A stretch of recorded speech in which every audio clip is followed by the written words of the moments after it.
recording شغال. Okay, Bismillah, Assalamu alaikum everybody. I'm Abdulaziz, this is Hala, and this is Saber. We will be explaining the cell chapter and we will do a revision about it. The cell chapter may at first seem intimidating, everybody saying, oh my god, 50 pages, 60 pages, وكذا, but no. It's very, very, very simple. You just need to read it once, twice, focus with our revision, and inshallah it won't be that hard. And the questions will be very easy, inshallah. The cell chapter has three parts. We will be explaining part 1 and part 3. Part 2 we won't be explaining it because honestly we didn't see that it needed explaining, and it was and it has like very simple ideas. You can do that on your own. And to save time, because it will be a long lecture, now with part 1, I think Hala will do part 1. So go ahead. Okay, so I'm Halawani and I'm going to be explaining the first part. So a human cell has 3 main parts. Can anyone tell me what the 3 main parts are? Nucleus. Nucleus. Okay. So we have the plasma membrane, cytoplasm, and the nucleus. Okay. Plasma membrane is the outer boundary of the cell, and it acts as a selectively permeable membrane. So it selects anything that comes in and goes out of the cell. Okay. The cytoplasm is the intracellular fluid. It contains the organelles and the small structures that perform certain functions of the cell, such as Golgi apparatus, mitochondria, smooth endoplasmic reticulum, etc. The nucleus is the organelle that controls all these cellular activities. So it has the DNA and it controls the protein synthesis. Okay, and it lies near the cell center. Okay, so can anyone tell me what's the main function of the plasma membrane? Separate intracellular from extracellular. Good, okay. So it does separate the intracellular fluid from the extracellular fluid, and the fluid mosaic model is used to describe the plasma membrane. It's a thin bilayer, and it contains lipid-protein molecule lipids. It contains lipids, membrane proteins, and carbohydrates, and we're going to talk thoroughly about each one of them. Okay, so starting off by the lipids. So lipids, we have 2 types, phospholipids and cholesterol. For the phospholipids, we have the hydrophobic and the hydrophilic region. What does hydrophobic mean? Okay, good. So where is it in the bilayer? Hydrophobic. Okay. So hydrophobic region is the tail region of the lipid. It's a non-polar tail, and it's in the inside. The hydrophilic region is the head, and it lies both on the outer side of the membrane and the inner side of the membrane. And then we have the cholesterol. It's a polar region. It also has 2 regions, the polar region and the non-polar region. Polar region is hydrophilic, and it's the hydroxyl group, and the non-polar region is the hydrophobic, and it's the fused ring system. The main function of cholesterol is to stiffen the membrane. I'm going to give you a simple picture here. Here we have the hydrophilic heads, and the hydrophobic tail.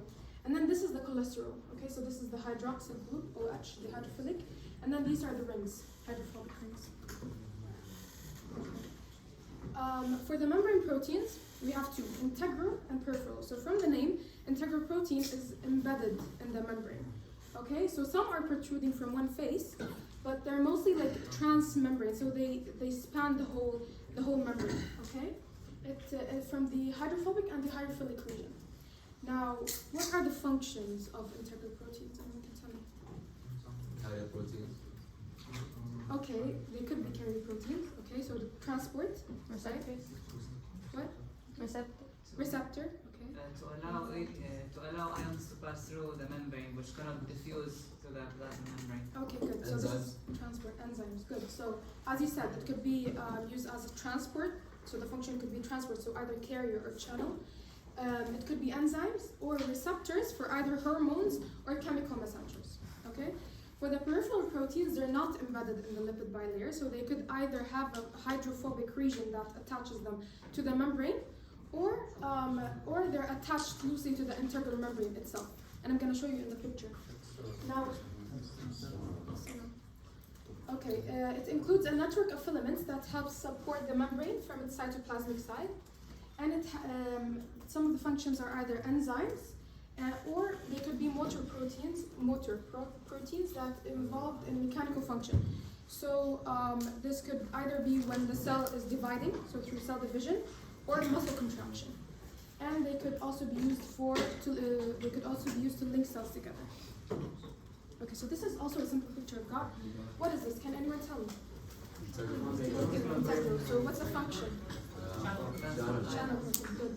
Now everything in red here is integral proteins, and then the orange is peripheral. So as I said, peripheral proteins could either connect to the integral protein or to the plasma membrane itself. Okay. Now these are other tasks that membrane proteins could perform. You can read through them. Okay. I'm gonna just explain it briefly. So first one is transport, as I said, either carrier or channel. It could use ATP or no, so this is either active or passive. And then receptors for signal transduction. So it could act as a receptor, it can become a cytochrome, and it undergoes signal transduction, as my colleague will explain later. Enzymatic activity. So what's an enzyme? Okay, good. So it catalyzes a reaction. And then cell-to-cell recognition. So here cells can recognize each other by the membrane proteins, and attachment to the cytoskeleton. Again, my colleague is going to explain cytoskeleton more, but the main thing here is that it maintains the cell shape and it helps in movement. And then cell-to-cell joining. So here they could act as CAMs, or cell adhesion molecules. So they join together for communication, etc. Okay.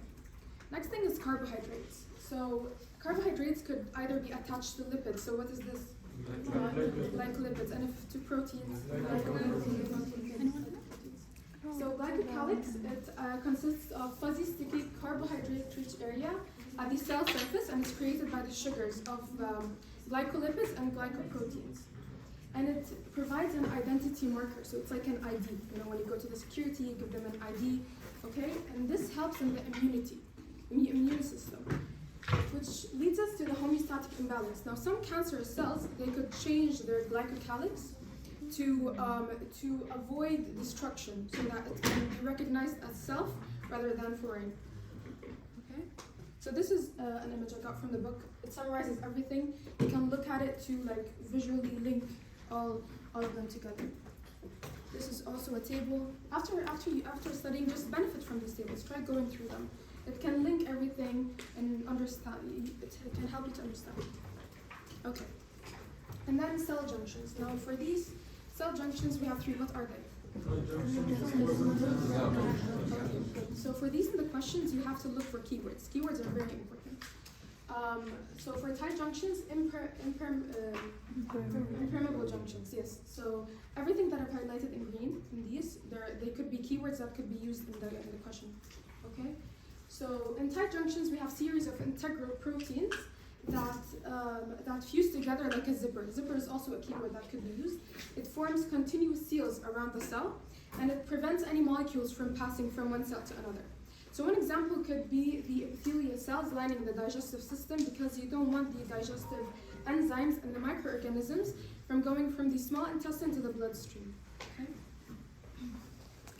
Second one is the desmosomes, again anchoring junctions. And these, they bind adjacent cells together like a molecule Velcro. So you know what Velcro is? Okay? So here we have two cells. It's not that clear, but here we have two cells. And then from the inside you have a plaque. So what happens is that linker proteins or cadherins, they go out of the plaque. Okay, they protrude out of the plaque and they link together like a Velcro. Okay? So what this does is that it helps the cells from tearing apart. So we need these in cells that undergo a lot of mechanical stress, such as skin or heart for pumping. Okay?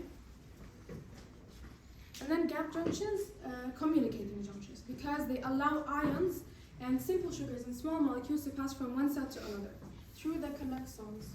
Okay? They're present in electrically excitable cells, such as heart and smooth muscle. Why is this? Can anyone tell me? Yeah, okay, good. To help synchronize the pumping in the heart, for example, to help synchronize the pumping, because we want all the cells to work together. Okay. And embryonic cells as well, to help in the development and implantation of the embryo. So here's a picture. So what's this?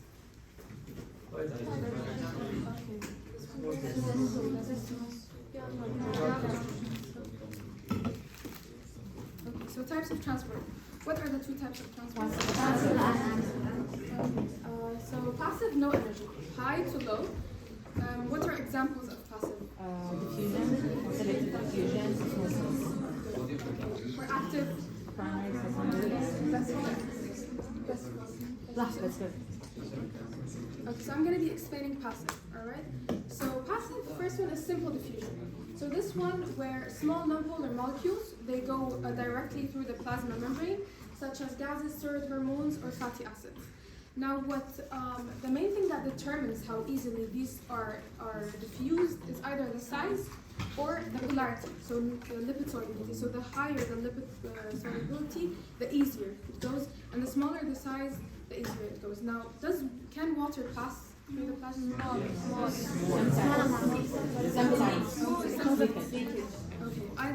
Okay, in leakage, because I'm talking about simple diffusion.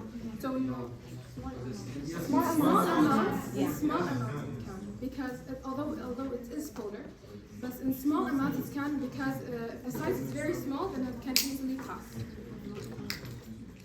Okay, and then facilitated diffusion. This is either carrier or channel, so as you said, leakage.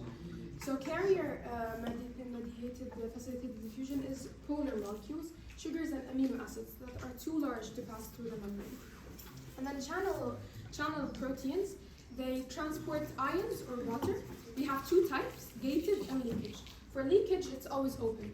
Okay, so ions and water can simply go from high concentration to low concentration. For gated, it's controlled by either chemical or electrical signals. Now, the main thing between both is that they're both affected by saturation. So the higher the saturation, the quicker it goes. And high to low, they're both from high to low concentration, and they both require specificity. Okay, then we have osmosis. So what's osmolarity? Concentration of what? So I don't want to confuse you in this, but we always say, okay, so passive is from high concentration to low concentration. When it comes to osmolarity, it's from low osmolarity to high osmolarity, when the water. Okay, so here we have two cases. First case is the membrane is fully permeable, so water and solids can pass. Second case is it's partially permeable. So in the first one, solids are going to go from high osmolarity to low osmolarity, and it's going to reach equilibrium. The second case, the second case, solids cannot pass, so water is going to go from low osmolarity to high osmolarity, or high concentration of water to low concentration of water. Now, water moves through what? Okay, good. And then equilibrium is when hydrostatic pressure is equal to the osmotic pressure. So what's the difference between hydrostatic and osmotic? Raise your hands. Okay. Hydro pushes the water outside the cell and osmotic pulls the water. Exactly. So hydrostatic pressure, good, thank you. So hydrostatic pressure is the pressure against, so it pushes the water outside the cell. Osmotic pressure, it pulls the water inside the cell. Equilibrium is when they both reach the same. Okay? And then tonicity. Tonicity refers to the ability of a solution to change the shape of the cell by altering the cell's internal water volume. Okay, so here we have three cases: isotonic, hypertonic, and hypotonic. So what's isotonic? Same concentration. Okay. So this is normal. This is healthy. Now hypertonic is when you take this RBC, a normal RBC, and you put it in a solution full of solutes. Then the water is going to go from inside the cell to outside the cell, and it's going to shrink. Okay. What's hypertonic? What happens? Hey, raise your hand. When you put a red blood cell in clear water. Okay, good. So when you put it in clear water, the osmolarity inside the cell is going to be higher, so water is going to go from outside the cell inside the cell, causing the cell to swollen, and it may even burst. And this is a table. As I said, you can benefit from these. You can summarize or link all your ideas after studying. That's it. Thank you.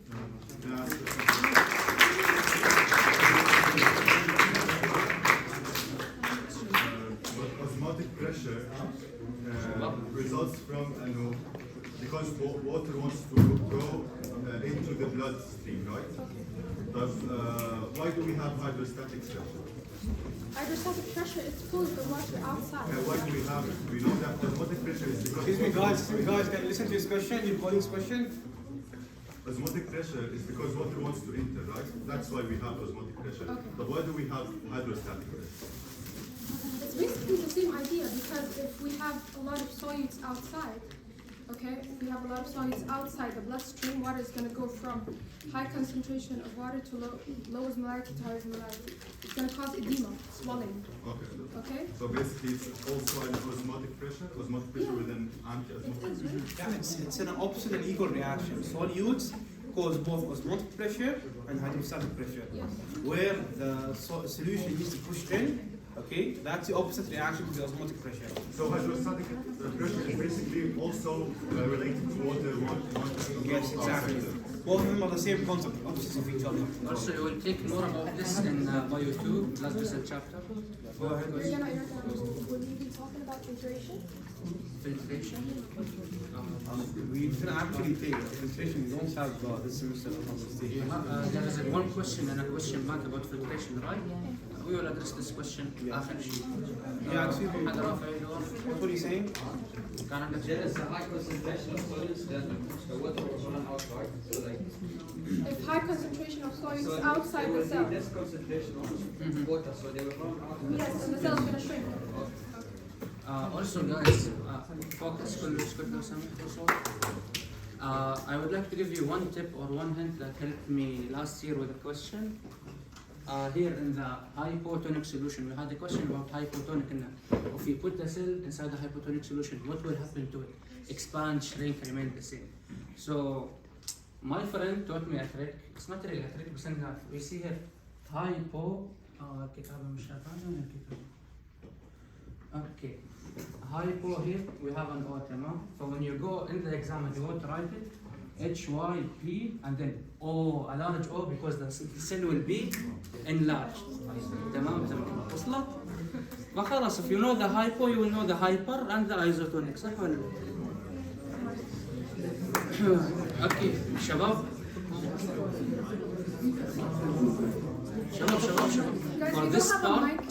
For this part, you really need to focus because you will need it يعني throughout your whole medical career. و very important خصوصا الاكشن بوتنشال اللي حتاخذه الجريبه. اخذتوا الاكشن بوتنشال ولا لسه؟ ها؟ في شيء اسمه اكشن بوتنشال جايكم قريب. على فلوس اللي مسموع عليه. Okay, bismillah. Primary active transport. So we have two types of active transport. We have primary and secondary. In the primary active transport, as Hala explained قبل شوي, we have membrane proteins. These membrane proteins facilitate the movement of ions inside and out. But now we have two types of them. We have passive that don't use energy, such as aquaporins, leakage channels also, and we have active membrane transport. What do you mean by active? Active uses energy. What's the molecule that gives us energy in the cell? ATP. So here we use ATP. Tamam. So how does it happen? Here we have this protein. We have potassium ions inside. First of all, we need to identify what's the important thing here, or what do we need and what do we have? We have a membrane protein. We have potassium ions inside, which is K+, and we have sodium ions outside, which are Na positive. So what happens in this type of transport? Since the passive transport, we move with the concentration gradient. So, for example, here let's imagine that this is the concentration gradient. In passive transport, we move down the gradient because we have here more of the material that we have, or more of the molecules, and here we have less. So naturally, we want it to be like the same levels inside and outside the cell, so it will move down the concentration gradient. While in active transport, we have here, this is the concentration gradient, we have a lot more of the material here, and then it becomes less and less and less. This is outside of the cell, so we want to move it from here to there. But you're moving uphill, you're moving like that, so you need energy for the movement uphill. That's why we need energy. So here we have an example of the potassium sodium channel. First of all, 3 sodium ions bind to the channel. After the 3 sodium ions bind, we consume 1 ATP. It binds here. We have a phosphate. The channel becomes phosphorylated. When the channel becomes phosphorylated, what happens? Does anybody know? We took a phosphor, we took 1 phosphate group, we will have ATP, and as the rest mentioned, the channel will change shape. So here, notice, this is the shape of the channel, then it changed here. We can see that this part changed and this part also changed. So using the energy from the phosphate, the 3 Na bound will leave the cell, and we can notice that the phosphate group is still bound. So how do we revert to its original shape to use it again? So 2 potassium ions will bind here, and then they will bind, and then the phosphate group will leave. When the phosphate group leaves, phosphate is what's responsible for changing the shape of the channel. So when it leaves, it reverts back to its original shape.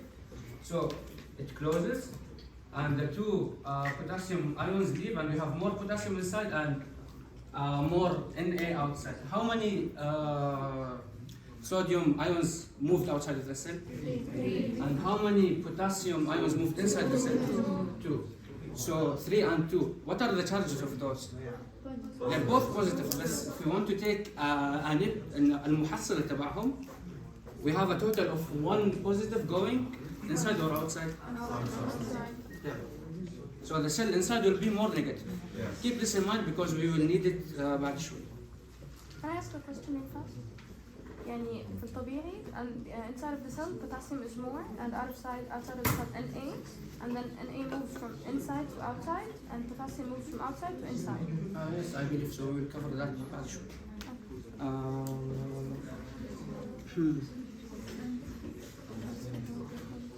Okay, so why do we need primary active transporter? Why do we use it? There are 2 points of it to maintain the electrochemical gradient. So we have an electrical gradient and a chemical gradient. What's the chemical gradient? Concentration. The concentration here we talked about. But also we have something called the electrical gradient. What's the electrical gradient? It's a charge. Ions. شباب صوت لو سمحتوا. It's ions and the charge of the cell inside and outside. So when we have one net positive charge of 1 going out every time that we do this operation, we will have more negative inside, and we have positive ions, negative ions. This will affect the electrical gradient. So since they are charged particles, they can't move freely. And since there is also a chemical part of it, we call it the electrochemical gradient. And membrane potential, which is the electrical part of it. And it is always active due to leakage challenge. We will talk about this more, inshallah, in the coming part. Question? Okay, I have a question. So is it true that due to the primary active transport, the cell remains neutral, or is it always polar, either fully negatively charged or positively charged? Sure. I was going to touch on that idea a little more into the presentation, but I will explain it now. So here, we have the cell, tamam? So the cell as a whole, it has a neutral charge. There is no charge inside the cell, because if there was a charge, it would affect how the body operates. Imagine if you were charged always, like I go and touch Saber, oh, it just changed my electricity. I'm just touching the floor, oh, خلاص, I become grounded. So that's not possible. We have a neutral charge all over. But on the membrane, on the part of a membrane, we have a slightly negative charge inside and a slightly positive charge outside. So just a slight difference. But overall, the cell overall has a neutral charge. We will discuss this more. Also, خلاص كله فاهم primary active transport. We will move on to secondary active transport. Okay, so this is secondary active transport.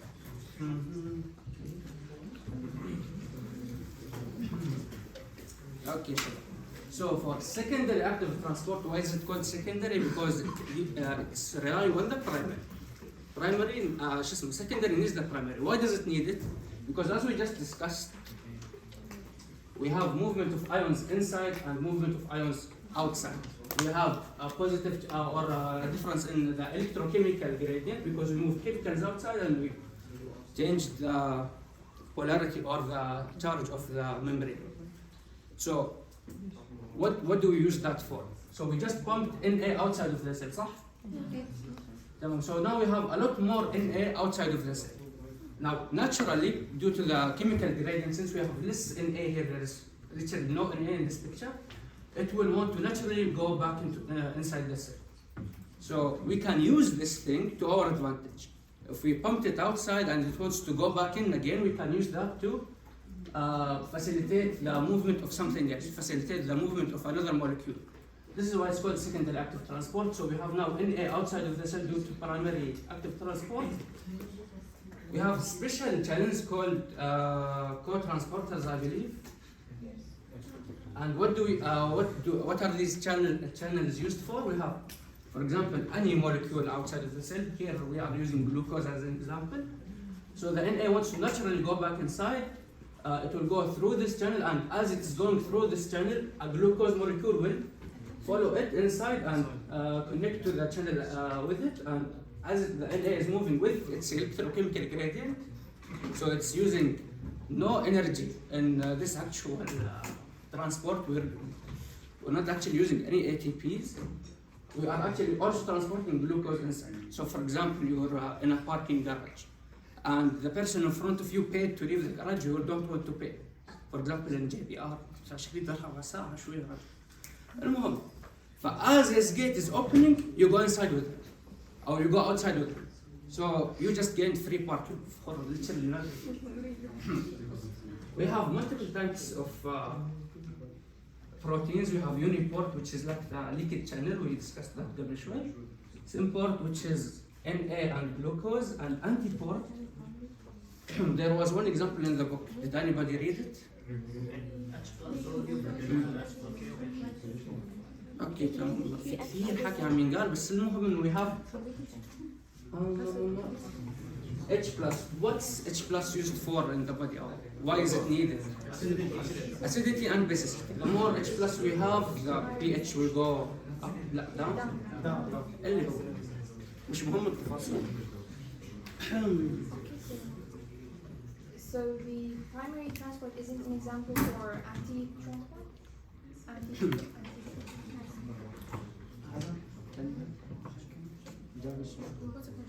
The primary transport, is it an example for antiport? Because they one goes same line? الصراحة I'm not sure of the answer. We will discuss this بعدين. I will look it up كذا.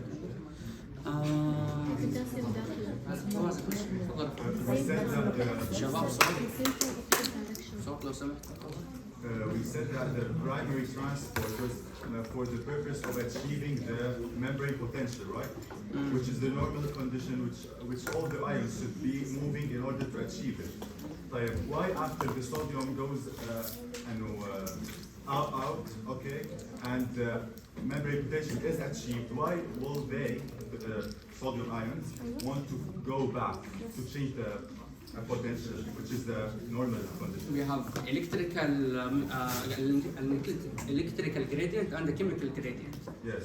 So we have achieved the membrane potential, صح? Yes. خلاص, that's it. That is the goal. We're going to discuss this كمان شوي قدام, بس I will answer it. What was your question exactly? Okay. Since we achieved the membrane potential by the sodium moving outside, why they will want to go inside again? Basically, sodium outside the cell, you said it before, sodium outside the cell is much more inside the cell. Yes. So now, this is passive diffusion. This is passive transport. So that's why they want to go back in. Through the channels? Yes. When they get transported outside, they transport it by mostly active transports. Yes. To establish the membrane potential. Okay. And Exactly. why they want to change it by moving inside? Because that's a passive process. It just naturally happens. You That's a can't passive stop it. because Can you- outside. Sorry. Inside. Why does the sodium go back inside, صح؟ It goes back inside because أنت مثلا لما واحد when someone touches you, why would you feel someone touching you? What happens when? Because sodium is going inside. بالضبط. It comes inside, reaches your brain. This is something you still didn't take. No, I know.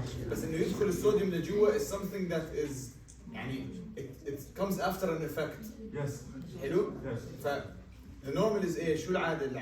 عادة شو بصير؟ Normally in a human body what happens? Normally a normal cell, do you have more sodium inside or outside? Outside. ممتاز. If it has to come inside معناته there must be an effect that caused that. And the effect. بالضبط. The effect could be something like physical touch. فبكون احنا عندنا we have channels in our body that open up during physical touch. Yes. So they have the mechanical channels. They open up, sodium comes in. Because of the physical touch. بالضبط. هاي one thing. Another thing is مثلا electrical channels, for example. So again, this is not really your point of view. This is not really your focus. Hala. When you get to nervous system, you understand more about this. We're going to explain it to you. As for now, بس أهم شيء تفهموا إنه what is the normal. يعني شو العادة شو العادة هو membrane potential. Which is what's Sodium more more inside, outside. more Sodium is more outside. That's خلاص. That's all you have to know for now. Later on, the change that happens during an effect, whatever the effect is what you're going to take later on. بس هي الفكرة. هلا why does it happen؟ بقدر أعطيك مليون سبب ليش بتصير. There's 100 there's multiple reasons of why sodium goes back into the cell. Yes, there's 100 million reasons. Other than the physical or... مليون شغلة كثير. تدرسوها بالnervous system. Nervous system. شباب. So another type of active transport is vesicular transport. We just discussed primary active transport and secondary active transport. Here, vesicular transport, from its name, we use a vesicle. What's a vesicle? Membrane. Okay, like a sac or a ball of membrane. Huh? يعطيك العافية. So why do we use vesicular transport? طبعا في صورة بتساعد ولا ما في صورة؟ Okay, تمام.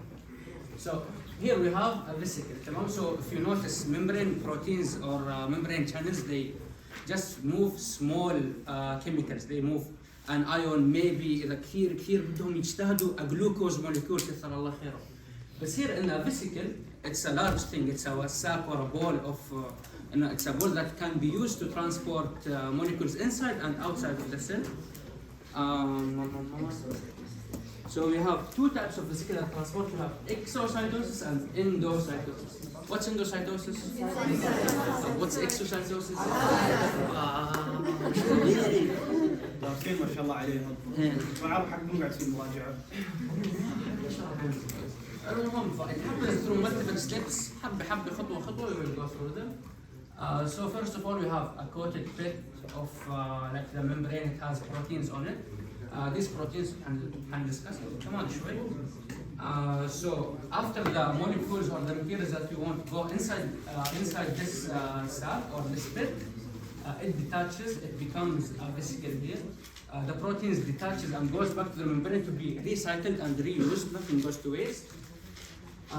So here we have an uncoated endocytotic vesicle. What do we do with this vesicle? The materials inside go through an endosome. تمام. So here we have an empty vesicle. It goes back to the membrane. So the membrane was, for example, this long. We took a vesicle out, it became shorter, and then the vesicle gets reintegrated into the membrane, so it becomes the same length again. So overall, there is no change in the length of the circumference. المحيط تبع الخلية. تمام. So after we move the materials into to an endosome, what happens? Multiple things could happen. One of them is a lysosome. What's a lysosome? They have digestive proteins inside them, so it can digest and process the materials that we just transported.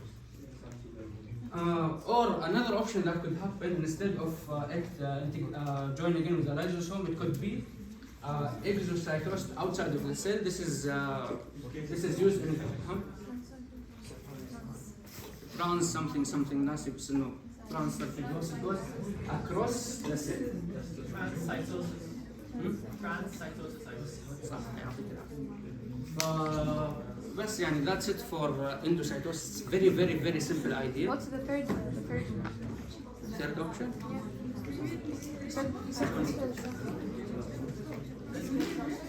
Guys, please. شباب اللي ورا, please. Okay, so here are the uses of vesicle transport. شباب, focus.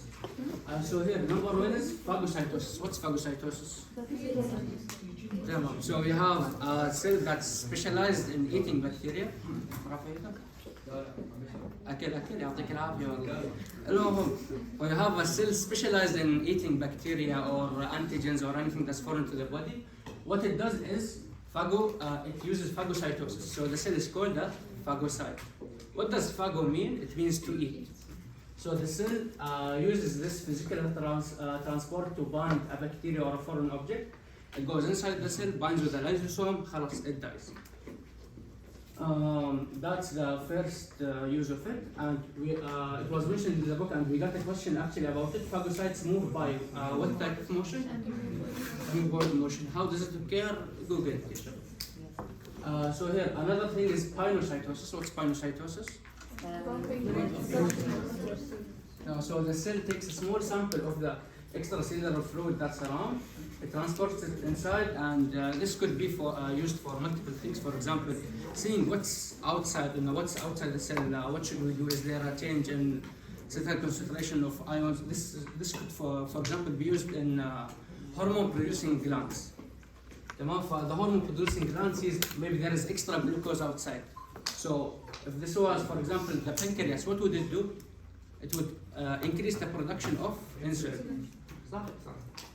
And then we have receptor-mediated endocytosis. What's this used for?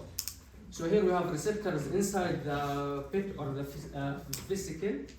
What it does is, as material is passing above it or around it, it binds a specific type of material. So all of these are, or these two are unspecific or non-specific. This one is specific. What's this used for? It binds specific molecules that it wants. For example, iron, or for example, is it شباب؟ cholesterol. صح. It binds, for example, iron or cholesterol because there is usually not very much iron or cholesterol in the extracellular fluid. So it concentrates all of this material that it wants inside the vesicle, and once it unspecific, because it could be bacteria, it could be foreign debris, it could be decaying or dying cell. It's phagocytosis. It couldn't be another cell. What do you mean? It has a specific level, yeah. No, actually, like you have a whole range of things. It could be, for example, foreign substances could be like a grain of sand, pollen, multiple things. Why do they have receptors then? Actually, this question is depending on your book. Some books say it's not specific, some books say it's specific. So I think regarding our book, the book that you're currently using, I think it's mentioned as specific. It's specific to bacteria, viral agents, and harmful materials and agents in the body. So we consider it specific? Yes, specific. Go by the book, because this question has like different between book and book. You're going to learn more about this in the immunity chapter. Let's get down to it, but for now, keep in mind that it's unspecific. It's specific.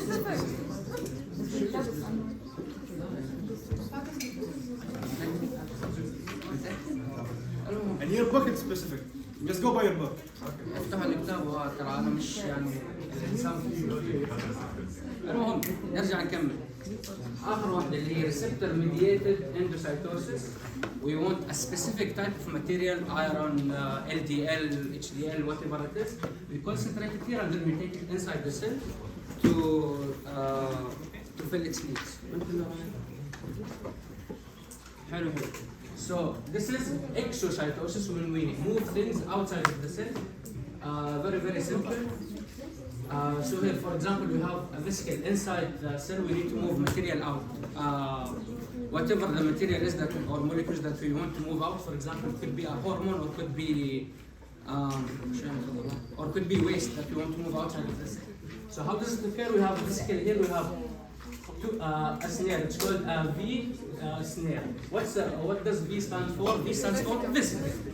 So the V snare goes and fuses on the cell membrane with a T snare. What does the T stand for? Target. Target. So the V snare merges with the T snare, then fusion occurs, then the material gets excreted outside of the cell.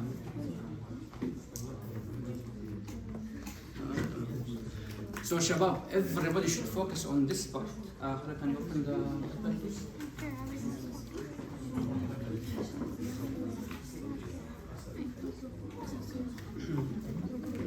اوكي شباب سو فوكس لو سمحتوا this is very 6-7 خطوط تحتيها important. So membrane potential. How does it occur? We just established that we have active transport that moves potassium inside or outside? Inside. And Na outside. صح? And as it's moving, we have a net of +1 going outside of the cell. صح? صح. So this establishes the membrane potential. The membrane potential normal range is -50 to -90. In the membrane potential, we highly focus on potassium. Why do we focus on potassium? Because it is like the cell membrane is most permeable to it. Like it's the thing that moves inside and outside the most. So here as the cells are moving, we have more negative inside and more positive inside, outside.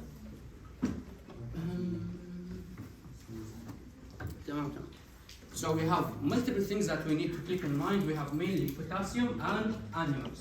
Inside the cell we have anions which are negatively charged molecules. These things can't move inside or outside of the cell, so they stay inside the cell. So here we have this cell, we have anions inside. And as we just established the way, we have positive moving outside. So the inside of the cell is becoming what? Negative. More and more negative. So when we take the measurement -50 to -90 millivolts, we are taking this measurement according to inside of the cell or the inner membrane of the cell. So we have here a charge of -50 to -90. Why does it vary? It varies according to the cell and according to another factor that we will discuss بعد شوي. Here notice in the extracellular we have Na, K+, and Cl. We didn't discuss this, we will discuss it بعد شوي. So in the starting point we have more potassium in the cell, more anions inside the cell, and more sodium outside of the cell, and a little chloride.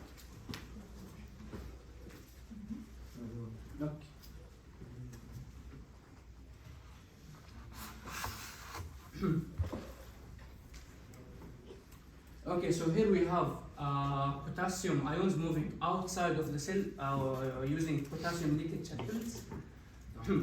And we also have potassium moving into the cell because they are attracted to the negative charge. This is why we have an electrochemical gradient. So the chemical gradient, where does the potassium want to move?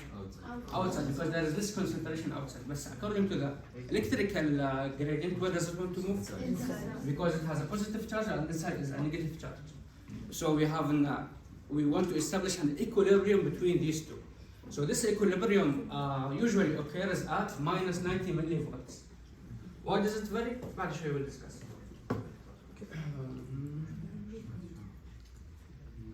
Okay, so when does the equilibrium occur? When movement of K+ outside of the cell equals the movement inside the cell. At this point, the concentration gradient, like it's almost like one cell or one ion goes out and one ion comes back in. So in total, we have like very little movement.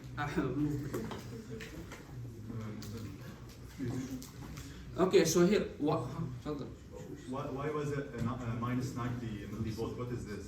This is the so if we have, for example, like we can't I can't give you I can't tell you how we measure it. But it if we varies, right? It varies. Yeah, why does it vary? We'll discuss it shortly. Resting membrane potential is a general state of the membrane. -90 is the general. Yeah, it's a general. It's -90. Most of the cells, not all of the cells, most of the cells, the general resting is -90 because of the concentration of sodium, potassium, because of that.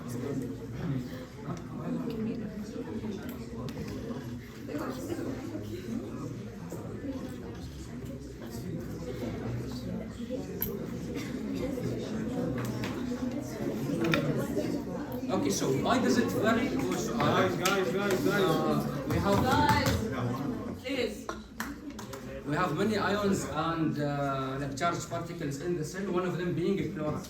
So here, in this case, you have chloride. It's outside of the cell. Do you see any concentration of it inside the cell? No. So it wants to move inside. But here, notice negative charge. According to the electrical gradient, it shouldn't move it. But the chemical gradient, it wants to move it. So you have movement, chloride going inside, chloride going outside. In total, this won't change this won't affect what happens overall in the cell. But it might move the resting potential, membrane potential from minus 90 to minus 70. It varies from cell to cell. We said from minus 40 till or minus 50 till minus 90. Depends on the cell, depends on the ions that we have and what the function of the cell is or what we use it for. Aslan, why do we need membrane potential or what is it used for? Does anybody know? Exciting the cell. Okay, exciting the cell. In which type of cells does that occur? Nerve and muscle cells. So we have nerve and muscle cells. These cells need to be excited to expand, to release something, or contract, whatever it wants to do. So that's why we establish the membrane potential.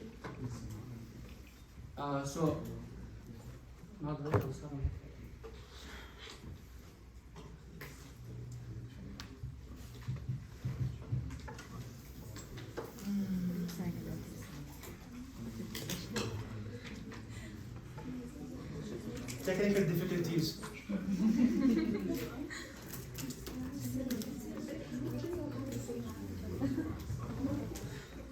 يعطيك العافية حتى الوورد حلواني ولا شغال؟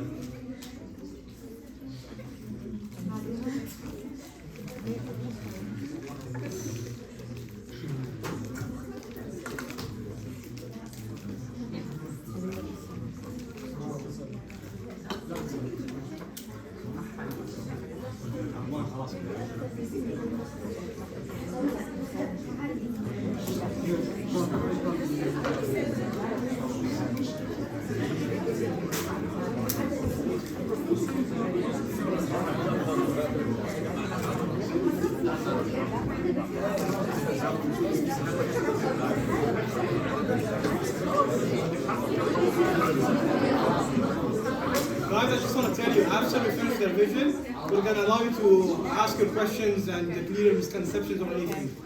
So whoever wants to say more at the end of it.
Okay, so Shabab, as we discussed, the membrane potential. So what's the role of Next slide. So what's the role of active transport in maintaining the electrochemical gradient? So as we discussed, we have leakage channels. Some ions move in, some ions move out. But this small change that occurs, for example, we have. So we have a potassium ion, for example, moving outside due to the leakage channel, and we have like a sodium moving on, or the opposite, or whatever happens. This changes and varies the electrochemical gradient. And we already established that the resting membrane is -90, and we have some certain concentration inside and some certain concentration outside. So if any change occurs, the cell won't be in its resting or in its normal state. So active transport is used to maintain this normal state. So it's all, active transport is always occurring. That's why you always need energy in your body. So it's always occurring to maintain that, maintain the membrane potential and maintain the electrochemical gradient.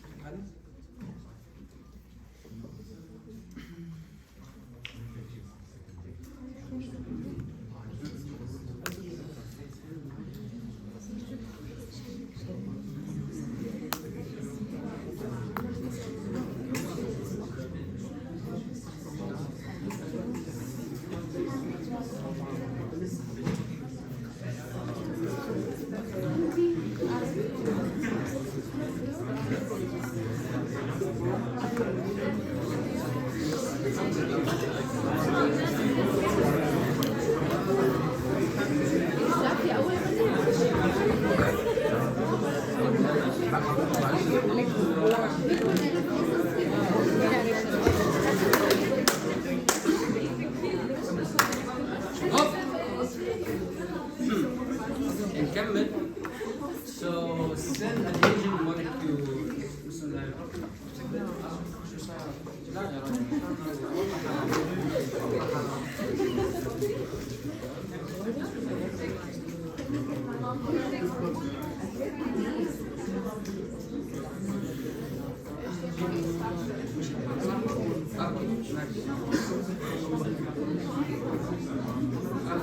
So cell adhesion molecules من اسمهم they are molecules. Thank you, Lara. Wow. So we have molecules that are used for cell adhesion. So what are the roles of these molecules? We have 1, 2, 3, 4. The first role is molecular velcro, so it keeps the cells attached together. Hala just touched on these two, so I won't explain it very much. They are used to anchor themselves to molecules and other cells. The arms that migrating cells use to hold themselves past one another, so they are used for movement also. They are used as SOS signals, for example, in blood vessels when we have a rupture or some type of damage or anything that happens in the blood vessel. We have cell adhesion molecules. They are used as a signaling molecule to indicate for other white blood cells that, oh, there is something wrong happening here, you should come here. You don't need to know the details because you will take it later on. And they are used as mechanical sensors.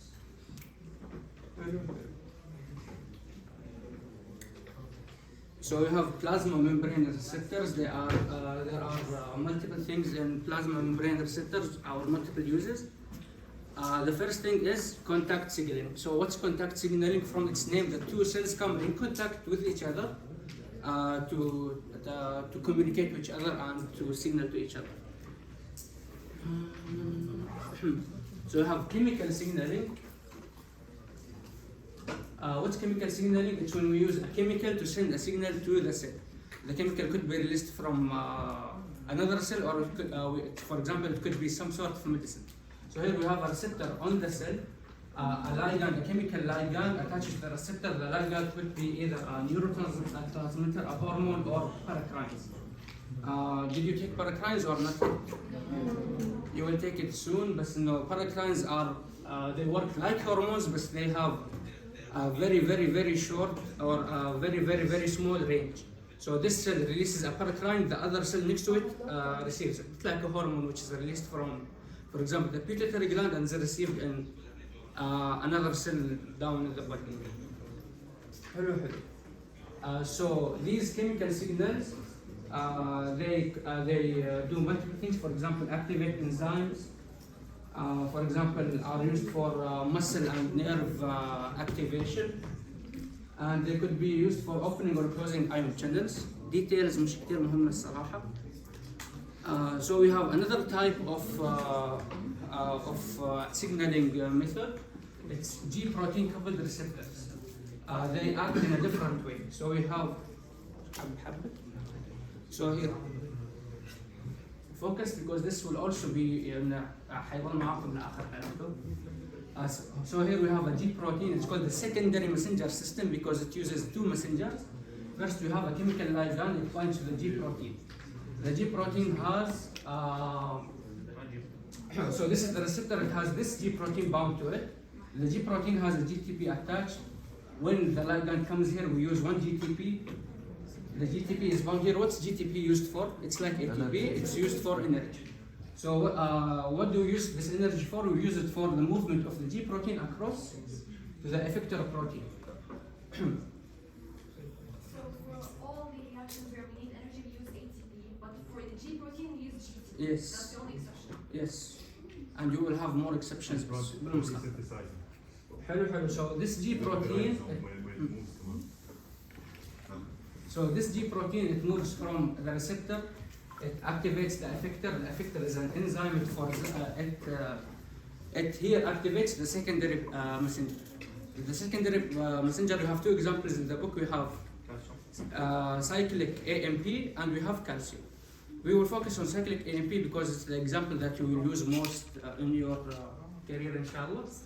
So here we have the inactive secondary messenger. It gets activated by the effector protein. Here we have cyclic AMP, for example, here cyclic AMP and calcium. What does this cyclic AMP do? It activates enzymes. So we see here one ligand caused this to happen and then this to happen and then the activation of the secondary messenger. The secondary messenger, what did it do? It activated other enzymes. So here we have one ligand caused this chain of reactions. We have we have a huge change of multiple enzymes being activated. So a single ligand could have a very, very huge effect. This is why a lot of hormones use the secondary messenger system. واضحة؟ حد عنده سؤال؟ أي سؤال؟ نحن بس الحين part 3 with Saber.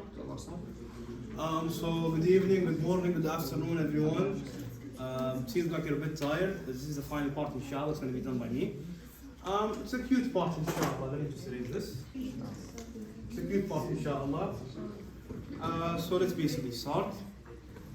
This part is basically about the nucleus. What's the nucleus?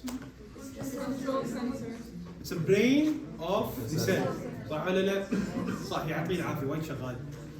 المهم the nucleus, okay, is surrounded by a membrane that's similar to the plasma membrane. It's called the nuclear membrane. Okay, so it separates the nucleus from the rest of the cytoplasm. Okay, as it is, it's surrounded by a nuclear membrane. And the function of it, what are the function of it? No cheating. The function of the nucleus. Gene expression, storing DNA, and protein. What exactly? It contains information for question. What's the function of the nucleus? There are 3 types of protein. Ribosomes can go from the nucleus. Yes, exactly. And basically tells the cell what to do. It has 2 main functions, which is performing the chemical activities of the cell and cellular reproduction. Okay, it's made up of what? It's made up of chromosomes. Chromosomes have 3 main functions, as it says here. They are an inheritance, basically from mother to daughter and father to daughter. Okay, it's made up of DNA and proteins. The nucleus is made up of DNA and proteins. DNA is the main genetic information that basically runs the whole show per se, and proteins which help it run the show. Tamam? The DNA is made up of 4 main parts. Okay, it makes up of genes. Genes are what? Genes are what code our existence. Tamam? So they're made up of genes. They carry the information of our existence, and they usually exist as chromatin. They usually exist as chromatins, and When during division, I'm going to talk about it later. When during cell division, they turn into chromosomes. So basically, okay. So that's the introduction to it. We're going to talk about chromatin now. As I said, before division, the DNA exists as chromatin inside the cell. What's chromatin? Chromatin is basically packaged DNA. DNA takes up a lot of space, as we know. Takes up a lot of space, 2 meters long inside one cell. So we take this DNA, we package it into something that you can fit inside the cell. Basically like those clown cars, you see millions of clowns coming out of it. So basically DNA is the chromatin is made up of units, repeating units. The basic unit of DNA, of chromatin, is nucleosomes. Nucleosomes are made up of what? 8 histones. Can someone tell me what are histones? Proteins. They regulate the DNA and their other function is packaging the DNA. So basically those are what are chromatins. You all understand this part, right? We just begun. If anyone has questions, just shoot it up to me at any point in time. So basically, as we said, during the cell cycle, okay, when the cell lives normally, the DNA exists as chromatin. Chromatins are made up of what? We just said it? Yes, and that's called as nucleosomes. Okay, so now we're going to talk about the nuclei. Nuclei is type of organelle, not really an organelle, similar to an organelle, okay, and it's found inside the nucleus. It's the biggest organelle in the nucleus. The function of a nuclei, basically, it's where the rRNA are made. Ribosomal RNA. The ribosomal RNA, we're going to discuss about their function later on. Basically, this is where inside the nucleus, there's a nucleolus. Inside the nucleus, there's a nucleolus, and inside the nucleus are the RNA main. So the nucleolus, as it's mentioned here, it's not cell-bound. General information. That's basically about it. The nuclear envelope, I forgot to mention it. Nuclear envelope is bilayered. There's an inside layer, there's a gap, there's an outside layer. Yeah. And inside the nuclear envelope, there are pores, nuclear pores. What do you think the function of that might be? Nuclear pores? Inside and outside the cells. عليكم بالعافية. المهم, moving on. Now we're going to talk about the cell cycle, the big bad guy. I hated it, wallah. المهم, the cell cycle consists of 2 main phases. Who can tell me what are the 2 main phases? Interphase and mitosis. Okay. The mitosis is made up of what subphases? PACademia. حبيبي. PACademia. الله يرحمه. So we're going to talk about the cell cycle. The interface is also divided.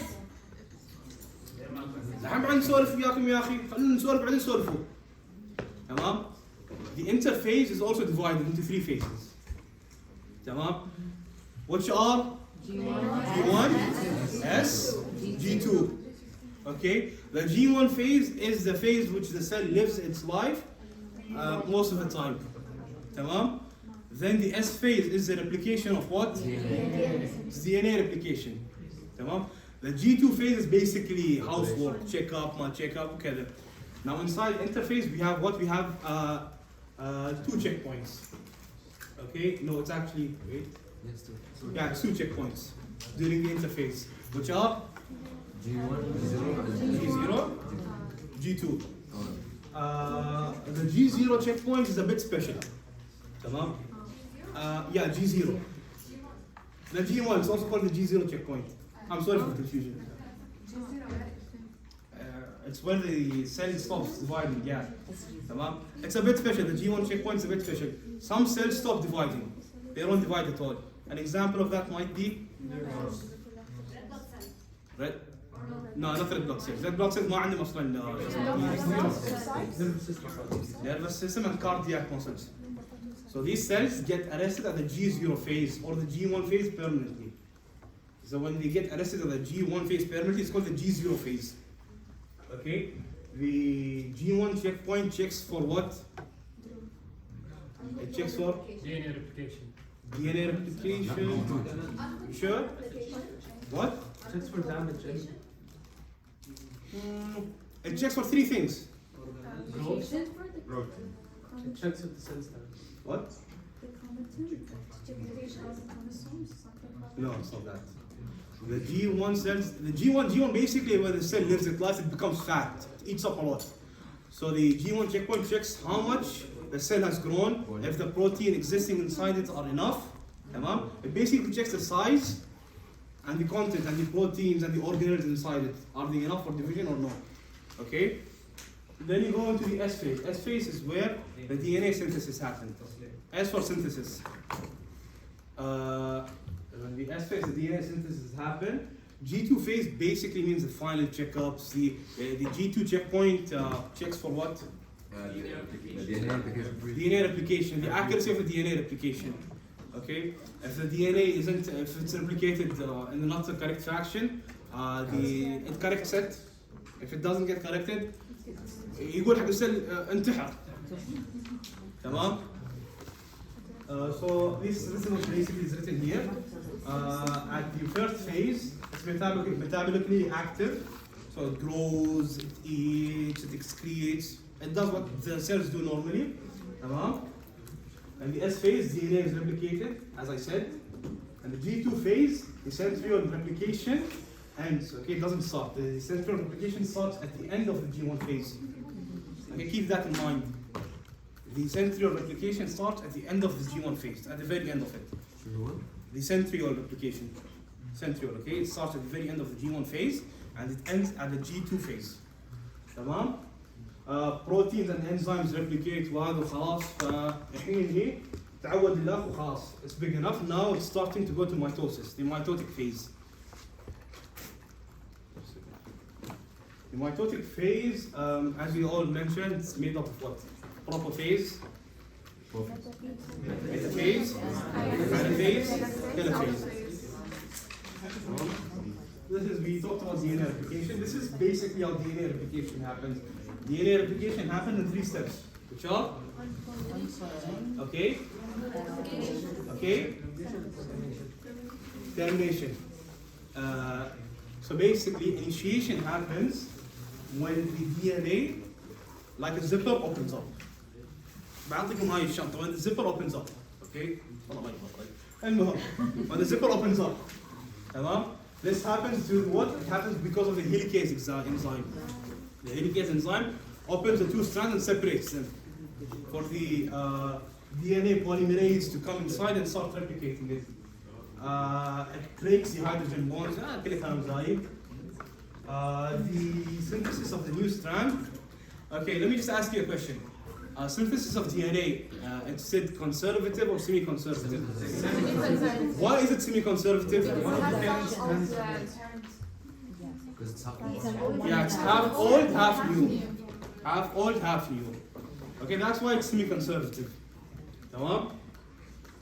And finally, when the division, the replication happens completely, ligase comes in and attaches it, and like the first, it's the opposite of helicase. Okay, it attaches them together. Ligase. Let's get super glue. And so we also need to mention A binds to, adenine binds to T. Okay, C binds to? I'm just going to ask you this question early on. In mRNA, A binds to what? U. Okay, so this you need to know it. Also, the leading strand and the lagging strand, you need to know about them. The leading strand is basically what goes towards the fork. The lagging strand goes away from the fork. متزاعلين من بعض.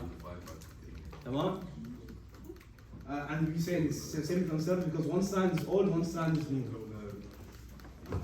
How is the DNA polymerase moving from 3 to 5 or from 5 to 5? Wait, what did he say? 5 to 3. DNA polymerase. I think 3 to 5. Not actually. 5 to 5. No, it's 3 to 5. 3 to 5. 3 to 5. Because see, the template, the DNA would get synthesized, it's opposite to the template, so it gets synthesized from 5 to 3. It gets synthesized from 5 to 3. But the polymerase. But the polymerase leads it from 3 From 3 to 5. to 5. Keep this point in mind. Thank you for reminding me about this point. Keep this point in mind. Come on, inshallah. See, the DNA when it gets synthesized, it's opposite to the it's opposite to the template. Helwa, because DNA gets synthesized from 5 to 3. So the template needs to be the opposite of it, 3 to 5. If anyone is confused about this idea, I can repeat it. Adi. This point is very important. أهم على أساميكم. I highly recommend you focus on this specific point. If you didn't understand this point, تمام إن شاء الله مرة بعيد لي بعيونك. ask him to repeat it. It's extremely important. It comes back in biochem, and a lot of people don't. It goes over their head. They always bring a question about this. Lagging is lagging because it's 5 to 3. Guys. I'm sorry I just cut you off. I'm just going to repeat this point again. See, on the DNA gets synthesized from what direction to what direction? 3 to 5. No, synthesized. 5 to 3. Okay? The template must be opposite to the synthesis. تمام؟ It should be opposite to it. كيف الحين اشرح لكم؟ اوكي عندكم القلم هذا الحين هني. اوكي؟ هذا الحين 5 هذا الحين 3. تمام؟ لما يجي لكم ال 5 او it gets synthesized from here to here. بس لو التمبليت خلينا نقول ان هذا بعد 5 هذا 3. كيف الحين بيكون عكسه. اوكي بيكون عكسه. It's gonna be opposite. فهني هذا 3 شو بيصير بيصير 5. لا بالعكس هذا 5 بعد. It's gonna wait. علقتوني وياكم. ها؟ والله بعد فكرة. ليش ما ملي عيونكم؟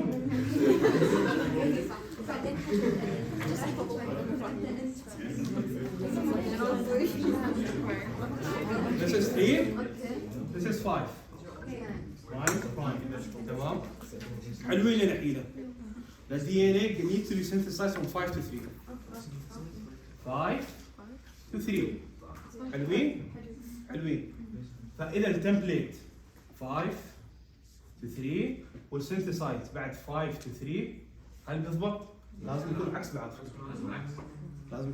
فهمت وصلت الفكرة؟ لو ما وصلت بعيدة مرة ثالثة ورابعة يعني النقطة مهمة جدا تفهمونها. Because this point adds to another point, a lagging strand. If you don't understand this point in the leading strand, it will become harder in the lagging strand. Again, if this point has to be repeated, ask. So we repeat it again. Very important point. I'm gonna repeat it once again. Is it the same with RNA? Huh? Is it the same with RNA? Yes. It's the same. I'm gonna synthesize this on it a little bit. تمام؟ نعيد لكم مرة ثانية. Yes. تسمع الصبور وايد حشرة البورد. يعني إذا مشكلة وقت قلم. افتح وايت بورد ارسم عليه.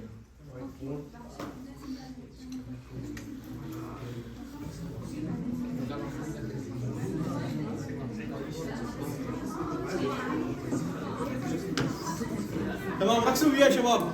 Focus on me a bit. Focus on me a bit. تلفون مو هذا. عندكم الحين we need to synthesize DNA from which direction to which direction? 5 to 3. Okay, that's in your head. So we need to synthesize from 5 prime to 3. تمام. When we synthesize DNA, شو يصير? It switches. A binds to T, T binds to A, حلوين, and 5 prime becomes 3 prime. 5 prime becomes 3 prime. And 3 prime becomes what? 5 prime. صح ولا لا؟ حلوين؟ You want to ask a question? شوف الحين بالتمبلت if we have 3 and 5 when you transcript it you see opposite. هني ماشيين حلوين كل شيء تمام، بس اذا عندنا مثلا التمبلت 5 خلينا نكتب شو هو؟ تمبلت 5 to 3 تمام؟ وال شو اسمه الستراند الريبليكيتد 5 to 3 هل هذا بالضبط؟ لا. ليش ما بالضبط؟ لازم يكون كومبلمنت حق النيتروجين بيس اهم شيء. كومبلمنت. فهمتوا الحين؟ وصلت 100%؟ ال 5 to 3 هذا الليدنج ستراند. الليدنج ستراند، اللاجنج ستراند why is it lagging؟ يعني it replicates from 3 to 5. طيب شو الثلاثة أساساً؟ شو الثلاثة؟ It's a carbon, it's a number of carbon. الحين DNA is made up of what? 5 sugar ribones. DNA مش مصنوع. ديوكسي رايبوز. DNA مصنوع من شو؟ ديوكسي رايبوز صح؟ الكربون الأول هذا نفس الكيمستري، الكربون ليفل 1، الكربون الثاني 2، والكربون الثالث حنسميه 3 برايم. الكربون الرابع كربون رابع ساحبين عليه، والكربون الخامس نسميه 5 برايم. يعني احنا لما نضيف الدي ان اي مع بعض we're adding a carbohydrate to another carbohydrate to another carbohydrate. We're adding the third end على الفifth end. برسم لك هني. يعني مثلا الكيمستري when you use the name in carbon. ما بين عندهم الماركر الصور هذه.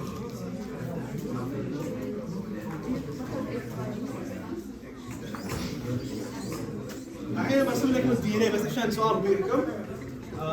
الدي ان اي is made up of what؟ دايوكسي رايبوز.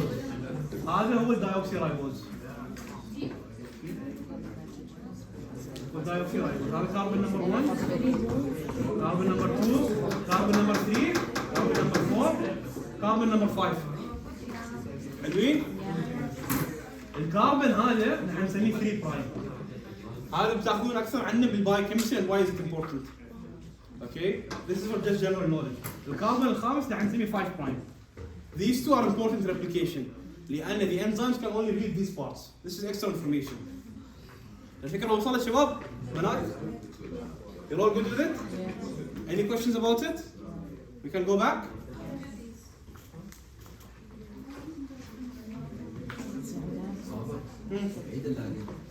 Lagging? إن شاء الله.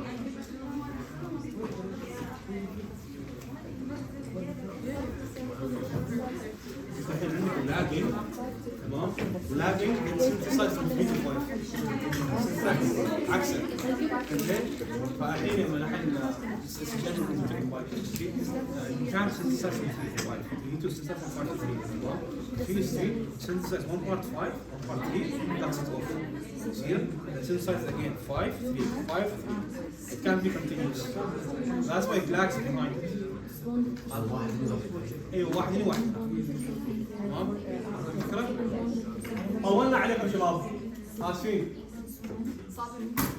نعم عندي سؤال. تفضلي. يمكن غلط. الليدنج اللي هي بتكون الاول صح؟ مش شرط. لما تفتح الدي ان اي الليدنج بتكون القديمه؟ مش شرط. ما خص. ما خص. You have both at the same time. الليدنج بس خلاص حطي بالك الليدنج وال 5 to 3. The template is 5 to 3. And the lagging is 3 to 5. 3 to 5 بس. ما لي خص. لما اقراها بصراحه. ايوه انت اصلا انت عندك في النيو دي ان اي سايز يكون عندك one old strand one new strand. That's why it's to be conservative. حلو؟ حد عنده بعد سؤال عن النقطة هذه؟ Anyone has any questions about this part? Guys, you can just do your own revision with your friends a bit later after we finish. تفضلي.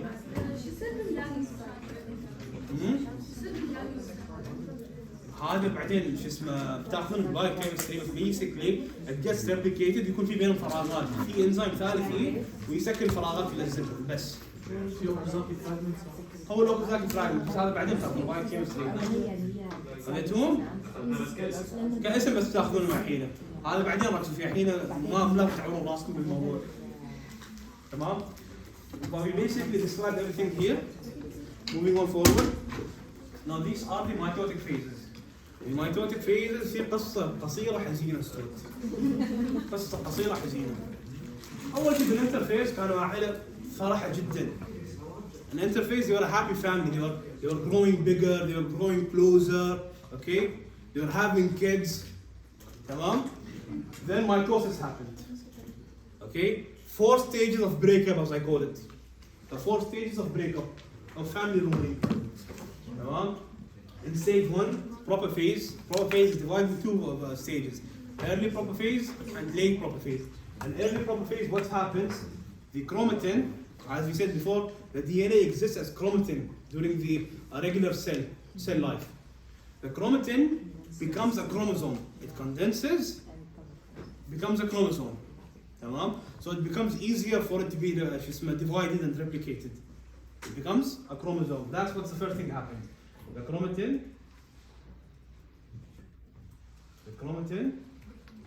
coils, condenses, forming bar-like chromosomes. Now each replicated chromosome consists of 2 identical sister chromatides. Tamam? When the DNA gets replicated, they form 2 identical sister chromatids, and these chromosomes are consist of them. They're joined by centromeres. The chromosomes. As the chromosomes appear, the nucleoli disappears. Tamam? The centrosomes have one critical function. The centrosomes are where the kinetochores and the microtubule spindles attach to them. This is important later as it separates them. تمام؟ هذا هو سبب الطلاق. ها؟ هم الكينيتيكورز في المايكروتيبيولز؟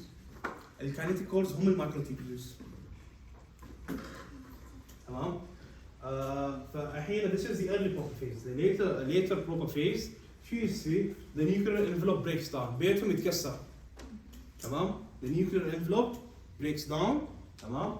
and the chromosomes get they interact with other stuff, the microtubules. تمام? The microtubules, it's called the spindle microtubule. The spindle microtubules attach to the kinetochores, تمام, in the chromosomes. خلاص, this happened in late protophase. The remaining spindle microtubules, we don't really care about them. The kinetochore microtubules pull on each other. That's later on, that's in metaphase. Tamam? We discussed all of this. Protophase. The main thing that happens in the protophase is it condenses. The chromatin condenses, okay, and they become 2 chromosomes. If, for example, I asked you, when do chromatins become chromosomes? Protophase. Hello? مثلا خلي بعدين نسألكم سؤال. When do the microtubules attach to the chromosomes? Protophase 2. These are the important points you should know. When does the nuclear envelope break down? Protophase. These are the 3 main important points you should know about the protophase. هذه كان عندنا أسئلة عنه بالامتحان. تمام؟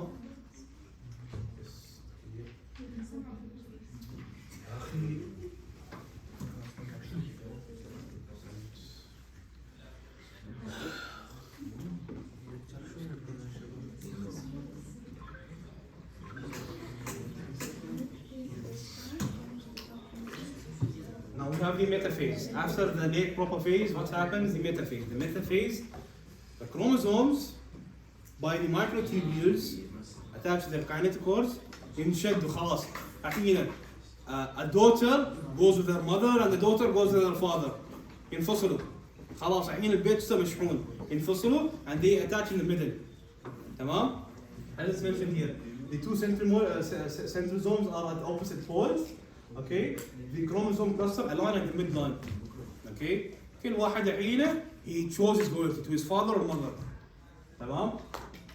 At the end of the metaphase, and the enzyme comes and separates the chromatids from each other. The chromatids, as we said, are what make up the chromosome, sister chromatids.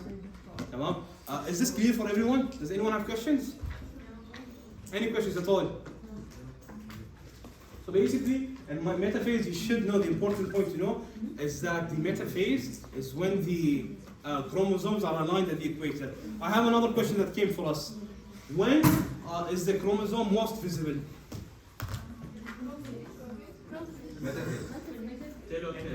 طب لحظة كل واحد بيجاوب العافية. استنى ليش بالميتافيز؟ أنا قاعد أدرس أمم يا أخي. أمم مشكلة. What do you guys think the answer is? Who thinks it's protophase? Raise your hands.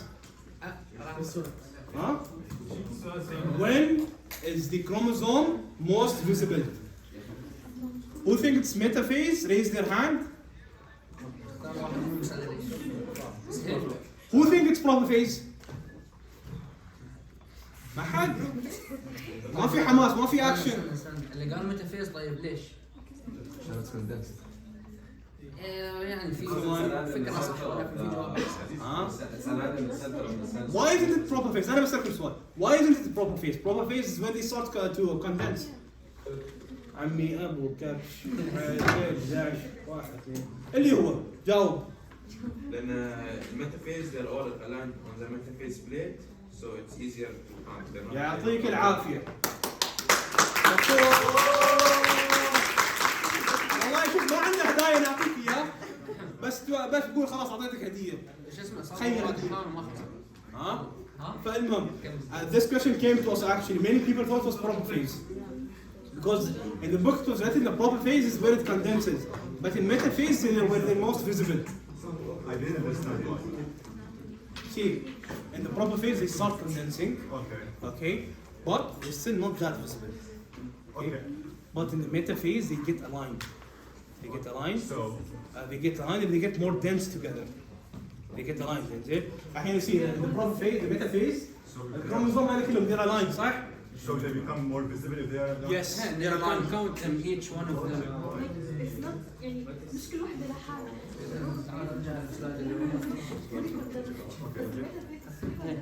طيب اسأل which is خليني أخبرك. حتكونش ايش اللي حتكون واضحة لما يكونوا متفرقين ولا يكونوا مع بعض؟ بروفيز مع بعض. لا وين عشان let me explain this to you. سؤال is this clear ولا is this clear؟ دكتور عيون which one is clear؟ this one ولا اللي قبله؟ هيدي؟ metaphase. وين؟ بعدين ولا هذا مو clear. أي واحد فيكم Okay, so it doesn't have to do with anything and with chromosomes instead. It's more aligned. They count them easily. They are only aligned. لا it's also with the condensation. So it's with condensation and alignment. Okay. And proper phase, okay, it starts getting condensed. تمام? It's not mentioned here, but it starts getting condensed. And in metaphase it stops condensing. خلاص, it reaches the maximum condensation. تمام? I hope that clears up. Proper phase. The question I mentioned to you guys: at which phase the chromosome is most visible? Metaphase. This question just keep it in your mind. أنا وايدين غلطوا فيه السنة اللي فاتت. ها؟ والله ما متذكر كملنا سنة وشوية. هاي بس آخر دقيقة. حتى لو ما تقدر تروح يعني ننزل الريكورد إن شاء الله. So this is the metaphase. The main thing you need to know about the metaphase: the chromosomes get aligned and the centrosomes get at opposite poles. You need to know this point because these are the points they ask questions about during this part. And the anaphase is the shortest phase of mitosis. Anaphase is like that auntie. إذا عم تحكوا ما حيبين صوته بالريكوردينج الناس اللي حتحضر من يوتيوب، فممكن صوتكم شوي خلوه يبين صوته. لو ما عليكم أمر يعني. شوفوا، the anaphase is the shortest phase. Anaphase خليني أشرح لكم بالعربي. هي هاي الخالة المنافقة اللي تجي لكم على آخر شيء و separates between them خلاص نهائيا. It separates between the chromosomes. That's why it comes quickly, separates between them تسوي شغلتها وتهرب على طول. That's why it's the shortest phase. So the anaphase, the thing that you need to know about it, the centrosomes, they pull apart abruptly and the chromosome split. The chromosome splits. So one chromosome goes with the father, one chromosome goes with the mother. الخال المنافق الله يهديه. تمام? So you can just read this point, but that's the main point that happened in the anaphase. The moving chromosome is شيء.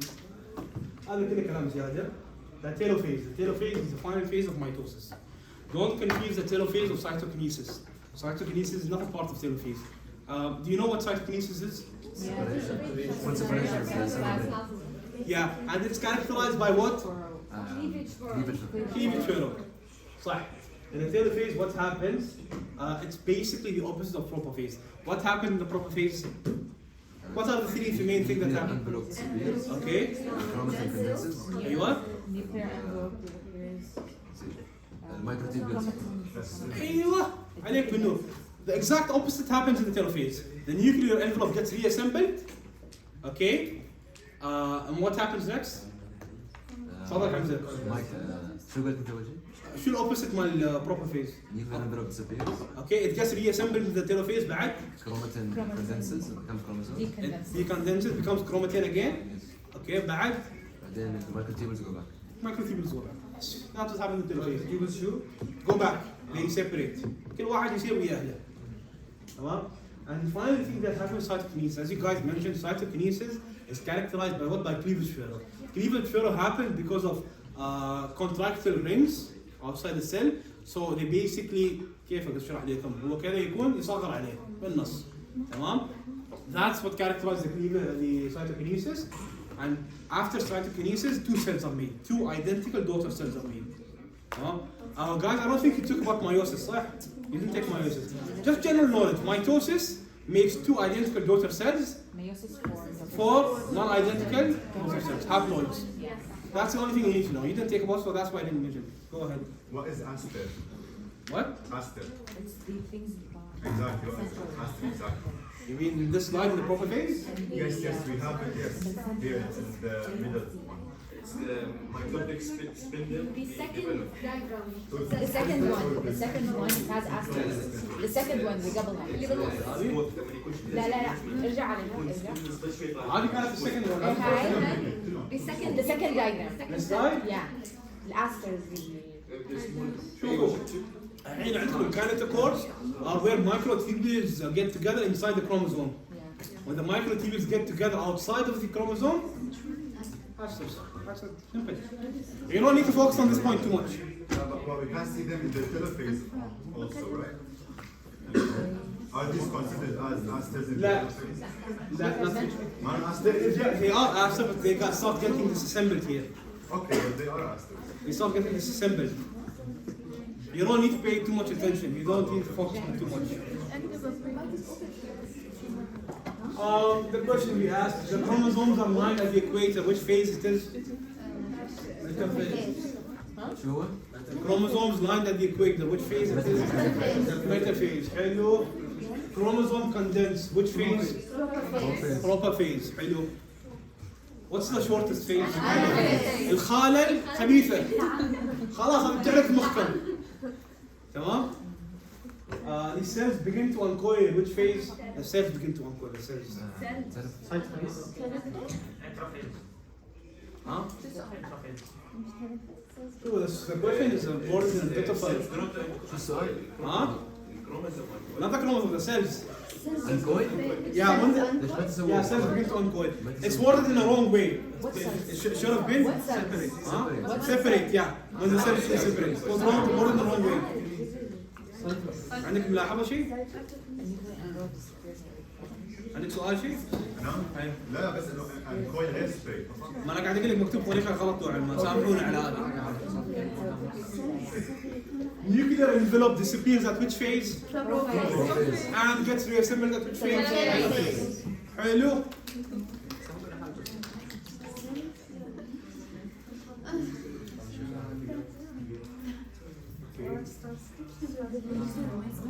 These are the three main points that regulate the cell division. It's basically the ratio of the cell surface to the cell volume. If the ratio is too high, the cell starts dividing لأنه وايد كبير. It can't support it. تمام؟ These are the three main things that control the cell division. تمام؟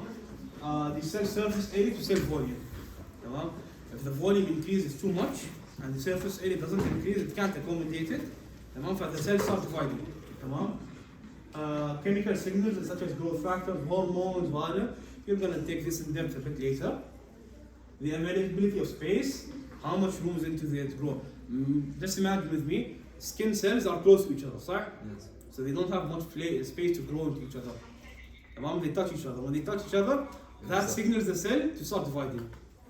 To start dividing. Start dividing, yes. Do we need to understand the first point in that?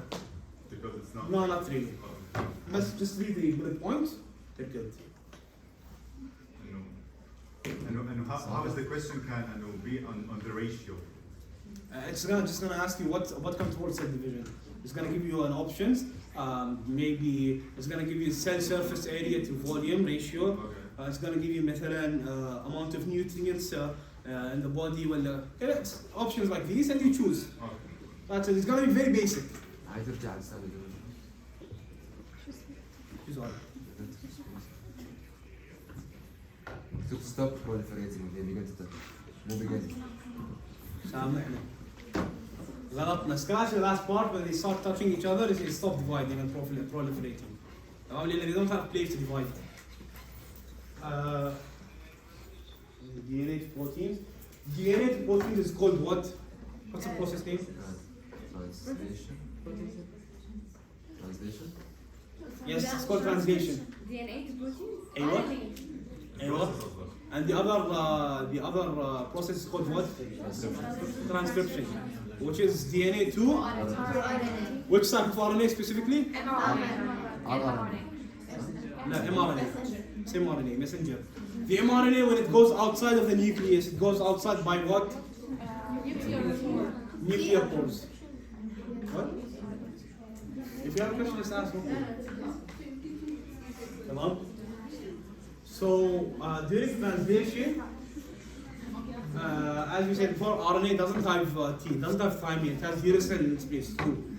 When it gets transcripted, the mRNA takes the information from the template of the DNA, goes outside using nuclear pores, okay, and it goes to the what? It goes to the ribosomal RNA, the rRNA.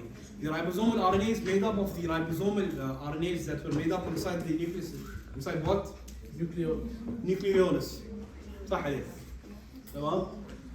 And lastly the tRNA. The tRNA carries the amino acid. Go ahead. The ribosomes are RNA and proteins, right? What do you mean? Proteins. الرايبوسوم معمولة من RNA وبروتين. أيوة. Where do they get the proteins from? The proteins don't feel inside the cell. No, I mean they get synthesized in the nucleoli, right? The RNA, then go to the cytoplasm. Where exactly do they get the proteins from? The rough endoplasmic reticulum or from the cytoplasm? Some proteins get modified by the rough endoplasmic reticulum. Some proteins already exist in the cytoplasm. They don't need modification. Yeah. That be the basic idea. Some proteins require modification by the rough endoplasmic reticulum, but most of them, okay, they exist inside the cytoplasm. So the tRNA carries the amino acids. rRNA. Now, I mean, rRNA is basically the manufacturer, the factory of proteins, of polypeptides. Yes, the rRNA. The rRNA are made inside of the nucleus, inside what? Nucleolus. And what happens here? In what? In the rRNA? I'm going to explain it now. Yeah, go ahead. Do we need to know where the tRNA is formed? No. This chapter, this part is basically very general. You don't need to know the details of it. So basically transcription happens, DNA becomes into pre-RNA first, pre-mRNA. The pre-mRNA gets processed, they remove what? Introns. Why do they remove introns? It's not coding. They're extra information, filler material. Hello? And then it becomes mRNA, then it goes outside using the nuclear pores, and it goes into ribosome for translation.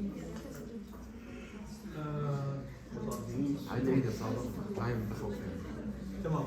شوف أول شيء the DNA comes, it gets replicated into what it doesn't get replicated, it gets transcripted into pre-mRNA. They're called DNA pre-mRNA. Why are they called pre-mRNA? Because they have what? Introns. When RNA processing is basically the removal of these introns. Basically, introns are the DNA are made of two segments, exons and introns.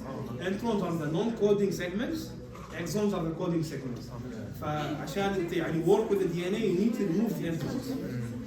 تمام؟ Got that point? it goes and the mRNA goes inside the ribosome and gets translated. Can we? This is transcription. Transcription has 3 parts, as we said before.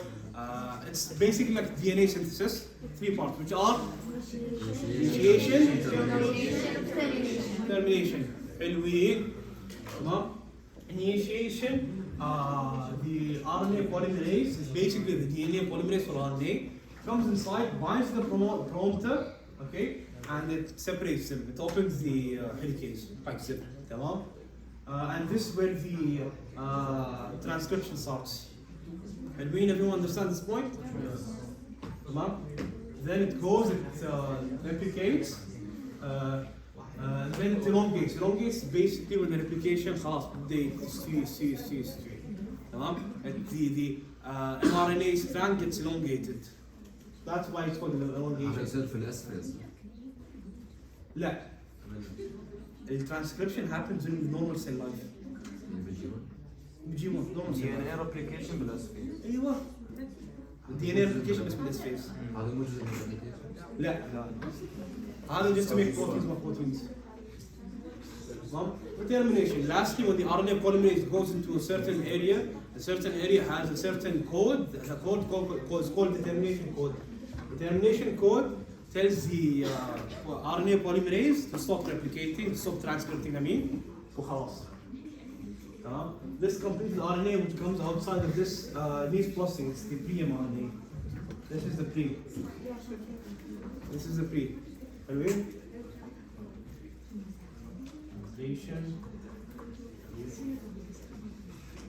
Translation, where does it happen? Ribosome, where are they located? What happens in the cytoplasm? So the information gets outside from the cell, from the nucleus, and into the cytoplasm. It translates from mRNA to proteins. So it changes the language completely. Transcription is the same language, spoken to written. Translation is a different language to a different language.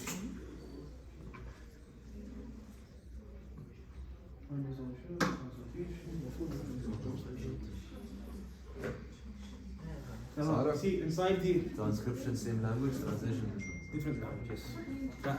Transcription spoken to written, same language. Translation different language, different language. Inside the ribosome we have 3 main parts. Okay, I'm not sure how much to detail to them, but we have 3 parts, which is the A side, the B side, E side. What's the function of the A side? Yes, where the tRNA, okay, which has the amino acid, binds to the mRNA. Hello? Binds with B. Huh? Binds with B. لا, but that's later. It binds to the mRNA. The tRNA comes, binds to the mRNA. That happens at the A side. The tRNA has amino acid. Then it shifts. It moves to the P side, the peptidal side, we call it. The peptidal side. What happens inside it? Amino acid binds. Amino acid binds to another amino acid. So the tail elongates. Elongation مثل خلينا نفسرها, that happens at the P side. It's not really written like that, but consider it like that. Elongation of proteins happen at the P side. Then it comes at the E side, the tRNA is ejected. The empty tRNA. Now the tRNA gave it amino acid to the chain, the polypeptide chain, والtRNA خلاص طلع وروح. This is basically what happens. The first tRNA, does it go to the P or the A side? The first tRNA? Yes. The first tRNA comes to the A side. Yes, okay. Shifts to the P side. Okay. And another question, please. When this release factor binds in the A side, okay, do the ribosomes still shift or move, or they stop? The release factor says what will the ribosome. Basically tells it just put water and خلاص, the DNA, the protein is complete. Water what? It hydrolyzes it. بعدين بنشرح لكم. This is a stop codon, okay? This is a stop codon. Okay? This is a stop codon. خلاص. الحين the protein, the polypeptide is synthesized. Yes. It's synthesized. Okay, the ribosome stopped. The ribosome stops. And then the last tRNA will leave from the P side, not from the E side. لا see The ribosomes are moving, not the شوف الستري when the release factor attaches to it it allows water to come inside the ribosome RNA. Okay. This water when it comes inside, let me continue then you just ask questions. It comes inside, you see أول شيء it shifts to the P side, then after the P side على طول بالمرة to the E side بيطلع خلاص the water shifts it. The water shifts the tRNA to the E side. أيوة خلاص to hydrolyze the bond completely. Okay. So the ribosomes don't move. The tRNA moves by the water. أيوة and hydrolyzes the bond.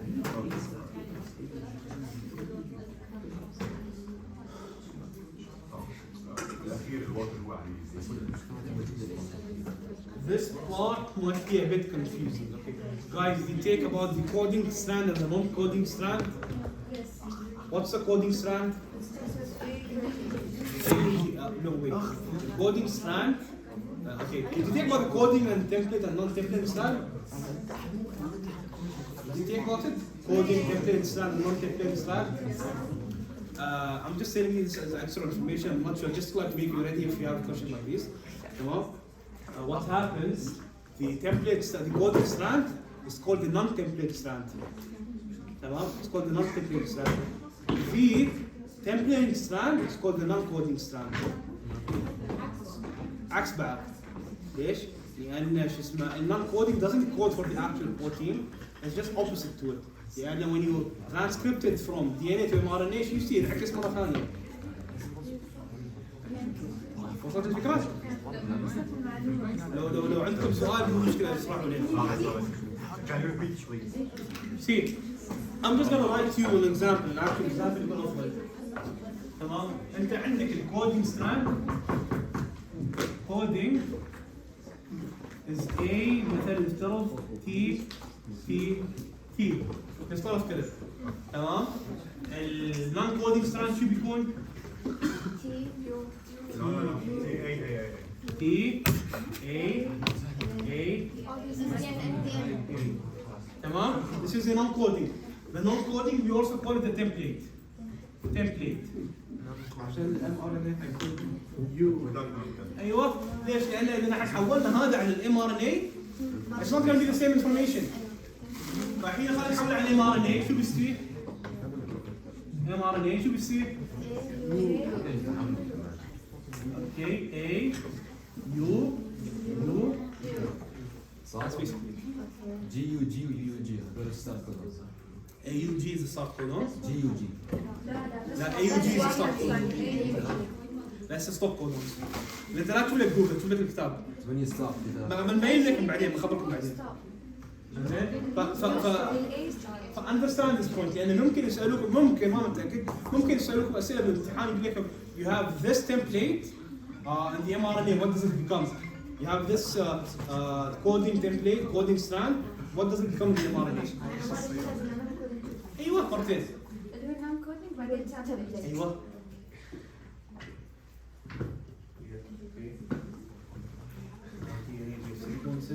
So basically, as it's written here, each 3 DNA strands code for 1 amino acid. Tamam? So that basically means 4 to the power of 3. We have 64 amino acids we can code for. Okay? We only need about 20 of them. The rest we don't need. This is basically the process that we talked about. This is the codon. The anticodon comes from the. This is the anticodon actually. The codon comes from the DNA. It attaches to it. The RNA attaches to the codon, and that's what basically happens. This, your colleague Hamza just asked the question. This is the only start on AUG, and these are the stop codons. UAA, UGA, UAG. You don't need to memorize them, I think. No, we didn't memorize them. I'm not sure.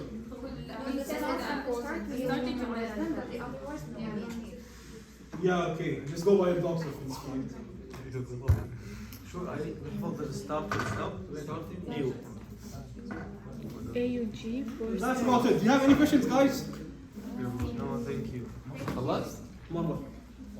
ما I تبغوني have خلص؟ the question about the antiport. Antiport, okay, go Is ahead. it a primary transport? Antiport is secondary. Secondary. Secondary active. Basically. Yeah, antiport. Go down, you go